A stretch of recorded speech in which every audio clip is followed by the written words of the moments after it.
Giants had number 1 overall pick. They don't anymore. Because they got a big win over the Colts. Colts have been eliminated from playoff contention. They're the only ones that went into the weekend lurking, knew they had an opportunity to still make the playoffs, and ended up losing. And they lost to the New York Giants football team, and a lot of people didn't know they were still playing football over there, but I'll let you know. Drew Lock might be a guy. Yeah, put it on. Drew Lock might be a guy. 5 touchdowns? Him and Neighbors.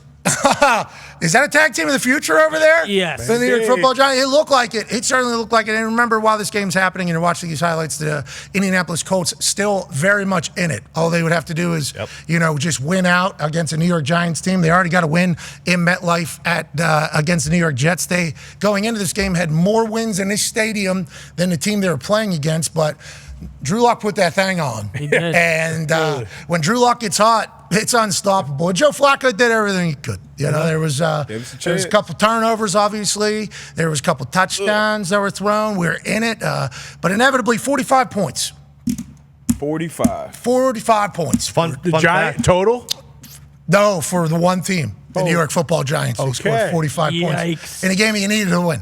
Fun fact, the Giants were the only dog to win yesterday. Okay, so The only? Well, it was 14-1 and 13-2. The dog or the favorites were yesterday. The Titans and Jags were basically a pick 'em. So whichever book you looked at, but yeah, let's just say the Colts were the only favorite to lose. Yeah, and it was all 3 phases of the Indianapolis Colts, and that led to me typing something up on X. Sure. Okay, and the only reason why I felt obligated to put this particular message out is because the things that people were saying to me as I was observing and reporting on the Indianapolis Colts, as somebody that has been, in the city, obviously, at all the games, like 2 hours before games start, watching everything, how it goes. Because I don't know any of these guys on this team, really. I don't know any of them. No relationship with them. Now, my fault probably, but also whenever Jonathan Taylor did what he did last year to start training camp as our superstar and our best player, and he was just potting with a hoodie on for the first 2.5 weeks of Shane Steichen and Anthony Richardson trying to set a brand new culture, a culture that is only existent because all the pillars that are still on the team now earned the team the number 4 overall pick because of how bad they were. Okay, so whenever that whole thing starts, I have to point out the fact, like, hey, this would be a lot easier if you just, didn't do this and kind of set precedent and showcase that this is how it is. Inevitably, it was the right business move. Chris Ballard, Jim Irsay rewarded Jonathan Taylor and that particular action while they're trying to build a brand new culture in there with a new head coach and a new quarterback and everything. And I think from that moment, the way I spoke about it, kind of, hey, that guy is not one of us type thing. Sweet, all good. I actually kind of expected. I understand that completely. But I feel like I was very optimistic about this team for a very long time. And every microphone that I could find, I would talk about the Indianapolis Colts having a way, the Indianapolis Colts having a great team. I would show up at every single game. Shit, I fucking named the stadium. Okay, I mean, that is, and then I'm a part of all their shit, pretty much. All of the Colts stuff. Very much proud of that fact, too. I have a lot of friends in that building, obviously, that have been there a long time. The OGs that I referenced, I would like to see this team get good for them. But the players just, have never won. This group of players has never won here. Haven't won the AFC South in 10 years. Haven't won the AFC. Think about how good the AFC South has been for the last 10 years. Great powerhouse. Yeah. Tough to win. One of the best. But all these guys not all these guys, most of these guys that are on this team have been here for the entirety of it. Chris Ballard, who I think is a good man, okay? He's a very good man, great hair, great accent. He always says, I trust our guys. I trust our guys. He's paid all these guys that have been here for a long time. They still have never won. And then, the whole thing starts happening with me pointing out the tapping out thing of a quarterback on a 3rd down in a red zone in a game that you need to win. And he says, I was tired. That's all. And it's like inside voices don't need to say that. The fact that you think you could say that leads me to believe that you literally have no awareness of any repercussions of anything. There's no accountability anywhere. So obviously it was bummer to hear Anthony Richardson, a man who has so much potential, so much. I mean, you're talking about being able to throw, 62 yards off his back foot like this into a bucket, being able to run 4.5, 4.4 at 260 pounds, might be 290 right now, who knows, whatever. He is immensely gifted. I mean, it is bananas to think about how great he is. But then you start putting pieces together, start watching things, you see the tap out. That's not the only time he's tapped out of a game with no problems. Happened in his first year, too. If you watch his first 5 games that he played, there's 2-3 different times where he's off the field. And then what happened medically? Nothing. He's back practice Wednesday. It was like, well, what happened? He was sore. And then this week it was being described as he's back and his foot are sore, which is why he's not practicing. And it's like, okay, it turns out it's back spasms, so we hope he's okay. But that one little tap out thing was an indicator of how the entire culture in that building is. If your franchise quarterback thinks it's all right just to be like, nope, I don't want to be on the field. If he thinks it's okay to just not work hard, which was the reports that came out immediately after the benching, is like he started preparing a lot better. He became the guy who was the first one in. He started becoming a professional after the benching. The OGs had to go talk to him. It's like, well, what had been happening before that moment? And then obviously my face gets used as like, hey, this guy's an enemy of the Colts, what the national media is saying. No, everything I said about your team was right. And everything I said about your locker room was right. And you have won nothing. You have won absolutely nothing. I was just a punter. I very much understand that. I saw a lot of people saying this guy's just a punter. Well, if I'm just a punter, I don't know. The view, 10 million views or something like that on that thing. Just a punter writes up pretty fucking good, I guess. And basically summarizes how a lot of these Colts fans feel about this particular era of this team. There's no accountability. They're seemingly just not really aware of anything that's going on, and they don't seem to give a fuck at all about the Indianapolis Colts. I understand it's a business, I understand it's a profession, but I just felt like I had to get off my chest. Some people said, is this, how long does it take weeks? You started writing this whenever it happened. It was like, no, that came together pretty quickly. That came together pretty quickly, about 20 minutes or so, just because it was all natural thoughts that I had. Late to meetings, like nobody that's good does that. Nobody that's good. Missing or skipping treatment, nobody that's good does that. Having preparation questions publicly, nobody has that. Work ethic questions publicly, like nobody has that. Nobody good has that problem. It's not a professional operation over there. So whenever I have to point it out, it's like I become an enemy as opposed to somebody that's being like, hey, we got to tighten our shit up. But I don't know if you can flip that switch, which I said in that. I don't know if you could just become a professional overnight either. I don't know how that happens. I don't know what the future looks like for the Colts, but I do know there's a lot of us, from what I've learned from reading the responses to that are Colts fans, which I am, that are about fed up with it. There's not really many likable pieces to this Indianapolis Colts team. And then the podcast stuff on a losing team, it's like, I get it that I made content when I was playing. And when I was young, I had to go through a lot of learning lessons as well. But a lot of these guys are older, and they haven't won, and they're doing a lot of shit that bums do. And it's like, somebody has to point that out, and I'll do it. And I'm not the only one. There's a lot of people that are pointing it out here about the Colts. But yesterday was a bummer, D-Butt. Boy. It was a bummer. That should have been, we should still be lurking. Oh, like yeah. that was, at least there's something to have hope for going into the final week. Jacksonville, who can't beat anybody but the Colts, which goes back to you guys still talking, doing podcasts, acting like you're something. The Colts, I'm not getting into it. Salute the Service Award.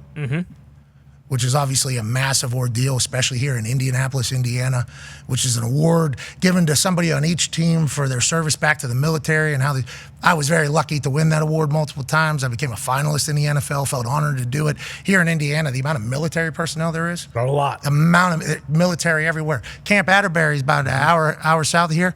They're sending people to war down there. I mean, this is a very, very, very big military hub. You heard about the shelter downtown before the winter. The Colts gave that to Blue, the Salute to Service Award winner.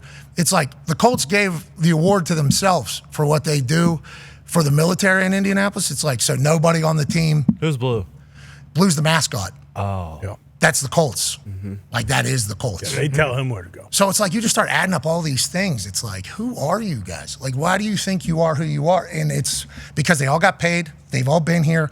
And there's never been anybody that's like, hey, you can't just stink and get away with it. Well, you can't. Because they have, and they are continuing to do so. Man, and as a former Colt, I saw obviously a lot of people saw your tweet. You saw Martin, so many. I did not expect that. I put that down, by the way. Came back, saw it at 6.8. Whoa. Yeah. All right. Yeah. Put it People down thought I again. was like mad when I was writing it. I wasn't mad. I was just like, this is just a matter of fact. Yeah, like, true. These are just all the things how I feel about the situation. Yeah, and like you said, you can't. I don't think you could just flip the switch. It's a culture issue at that point because you're coming in, like you said, lurking, and you looked at the schedule a couple weeks ago. Okay, we got these two teams. We handle our business. Obviously, some other things got to happen.